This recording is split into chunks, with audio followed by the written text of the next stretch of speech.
from a cost benefit standpoint, web app is definitely the way to go. Hello everybody, welcome to Search. This week we will talk about web app development and the checklist that goes with it. Now Joe, we've done a bunch of these. We also do our own SaaS solutions. We call them micro SaaS because they really solve a few business operational issues in our business, like sending mass emails or tracking phone calls for clients, etc., etc.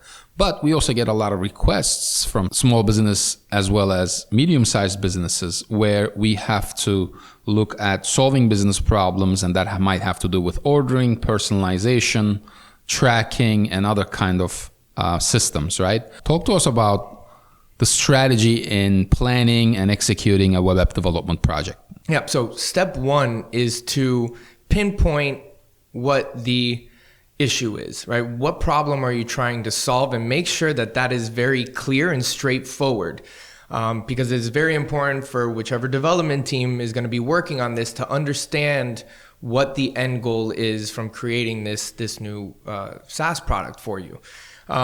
So then step two is now find that agency, right? Find that development team that can take your problem and break down this strategy to move forward into different steps, which we call a checklist, right? Things that we need to do in order to ensure that, one, we understand what you're trying to achieve, and then every step it's going to take in order to achieve that goal. And the feasibility side of this is important as well, obviously, and we call that a scope. Correct. So what I want to reiterate is, again, you know this, a lot of people who are trying to do this kind of a project, they don't really understand the functionality. They have an idea in their minds. They're like, I want you to press here and I want this to happen. They don't understand the feasibility side of it. So, you know, what we do is we try to always do an MVP, which is a minimum viable product. Yeah. And then you have a must-have to solve that business problem or business process problem. And then you have a nice-to-have, right? And then you have an awesome-to-have. Yeah. But most people complicate the awesome-to-have Exactly. as must-have. That's why when we do a quote, it comes out to be, let's say, $250,000 instead of an MVP of $50,000. Yeah, correct. So what can business owners do to not complicate that scope process? And how do you differentiate a must-have versus an awesome-to-have? Yeah, absolutely. So I think you broke it down simply, and that's what we do. We ask them, we say, okay, well, after we perform this deep dive, we come back to them. This is how much it's going to cost to give you every single one of these items, every single one of these different pieces of functionality to solve either it's a pain point or really just a nuisance, right? Which in that case, that's more of like a nice to have. So once they see that ticket at the end of the day, they're going to say, whoa, well, you know, that's not what I had in mind. That's when we come back to them and say, okay, of each and every one of these things that you mentioned here, which is absolutely crucial to easing the operation of your business?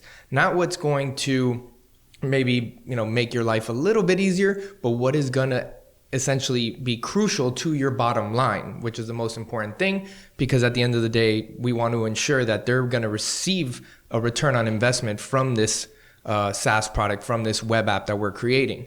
So once we do that, then we can break it down into a phase 1, phase 2, phase 3, where obviously the price becomes a lot more realistic and feasible for the client. Got it. So once we have the scope and we go to the client and we say, you know, for V1, it's going to be this much. For version 2, it's going to be this much. For awesome to haves, it's going to be this much. Then the execution comes. In the execution process, it's important. There are a couple of different things. The technology stack that we use, the execution plan, the timeline, as well as code control and the compliance issues. Right? These are very important based on your industry. If you're a pharmaceutical company or if you're in the insurance business, there are now compliance checklists that we have to do, integrations with third parties that we have to follow. What is the most essential thing that you see in the execution process where we differentiate from other competitors, but also the user or the business owner really doesn't understand the execution process in the manner that the project sometimes gets delayed? Because that's one of the things that we hear a lot. We say, here's the scope, here's the cost, and we say we can't do it in 4 months. But the business owner doesn't think that we can do it in 4 months, right? So let's talk about that timeline and the exceptions a little bit. Yeah. So one thing that we always do is remind the client that if there is a third party involved, meaning a third party technology that they're using that we need to try to integrate to, that there may be things that will delay this, or maybe things that are out of our control. So it's very important for us to, one, be 100% transparent with that up front. That way, if at any moment in time the project does get delayed, you know, we were 100% truthful with you from the beginning. We're having this issue now with this other third-party technology with their integration that's delaying this project. So it's really important for us to identify all those different third-party tools that we need to integrate with, make sure that they have the proper documentation for our developers to go through, to then be able to say 100% for certain we can move forward with this without any delays. So I would say that that's really our biggest value proposition, is just the transparency up front, right? A lot of times developers will just say, give me your money, and then we'll cross that bridge when we get there, once there's a hold up, right? Well, what we do is we make sure that from the very beginning, we do our due diligence to make sure that we've vetted every single piece of technology that is needed in order for this app to work. And then once that's done, we make sure that the client understands that there will be things, or maybe things, that are out of our control moving forward. Got it. And one more thing to add there is we get also a lot of requests for mobile phone app development, right? And there's a big discrepancy with web-based applications as well as mobile applications. And mobile app development is very hot right now. And if you want a good mobile app, it's going to cost you $250,000, regardless of what kind of mobile app you're trying to build. And we also get that usability a lot. You know, I want the camera to be turned on. I want to take the measurements of this table, send it somewhere. So most of the time, what business owners or what startups don't understand is that you don't need a mobile app.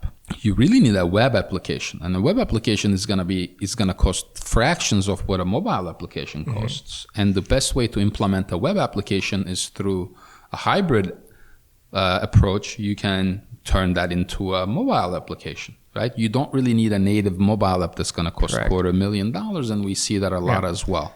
And in addition to that, you're talking about $250,000 to develop this a native mobile app, but you're only mentioning one operating system, right? Now, if you want iOS, that's $250,000. If you want Android, it might be maybe $150,000, right? So that's now additional cost. Whereas a web app, you're opening this up to any device, any operating system.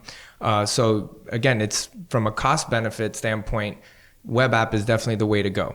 We covered a lot of stuff here, but what we're going to do at the bottom of this post is we're going to include a checklist that you can review if you're looking into developing a web application. And we'll talk to you guys next week.